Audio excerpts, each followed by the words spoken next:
माहेरी पत्नीला भेटायला आलेल्या जावयाची मेहुण्यानेच हत्या केल्याची धक्कादायक घटना घडली आहे। गोंदियाच्या ग्रामडवा गावात ही घटना घडली आहे।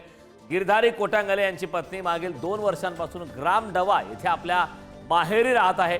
गिरधारी आपल्या पत्नीला भेटण्यासाठी डवा येथील तिच्या घरी गेला असता तिथे आरोपी सासरा ओमप्रकाश राऊत व मेहुणा उमेश राऊत यांनी मुलीला भेटण्यासाठी का आला अशी विचारणा करत उमेशने लोखंडी रॉडने गिरधारीच्या डोक्यावर वार केला। यात जावई गंभीर जखमी झाला। रुग्णालयात उपचारासाठी दाखल केला असता त्याचा मृत्यू झालाय। या प्रकरणी दोघांवरती गुन्हा दाखल करण्यात आलाय।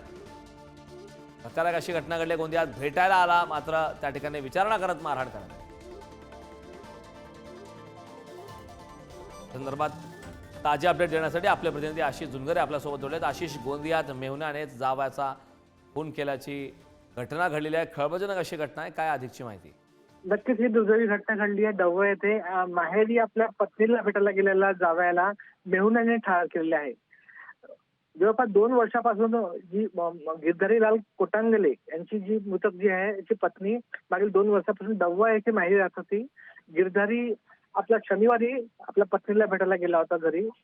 मात्र त्या आरोपी सासरा ओमप्रकाश राऊत आणि मेहुणा उमेश राऊत यांनी मुलीला भेटायला का आला असं म्हणून भांडण केले। मेहुणा उमेशने लोखंडी रॉडने गिरधारीच्या डोक्यावर मारले आणि त्याला जबर मार पडला। त्यामुळे त्याला फार दुखापत झाली आणि त्याला गोंदियात हलवण्यात आले।